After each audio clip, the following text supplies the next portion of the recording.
Israel Hamas युद्ध में पूरी ताकत के साथ हमास का साथ दे रहे हिजबुल्लाह ने इजराइल की नाक में दम कर रखा है। हिजबुल्लाह के चलते ही इजराइल अपने मंसूबे में सफल नहीं हो रहा है। इस युद्ध के चलते गाजा पट्टी में अशांति फैली हुई है। ऐसे में हिजबुल्लाह से निपटने के लिए इजरायली रक्षा बल यानी आईडीएफ ने एक नई यूनिट तैयार की है।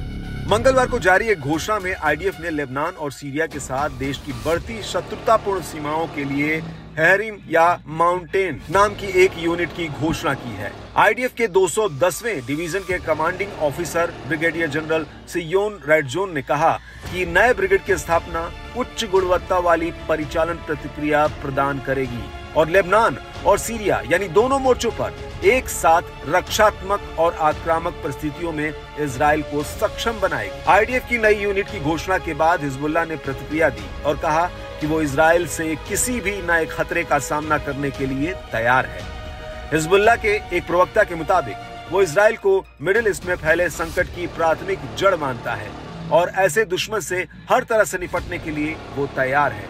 प्रवक्ता ने कहा कि इजराइल हमेशा अपने अस्तित्व के डर से और अधिक लालच के कारण संघर्ष पैदा करता है। दरअसल लेबनान और सीरिया के साथ इजराइल की सीमाएं पिछले युद्धों का स्थल रही हैं। आज इजराइल दोनों पड़ोसियों के साथ युद्ध की स्थिति में है और गाजा संघर्ष के चलते इनकी शत्रुता भी अपने चरम पर है।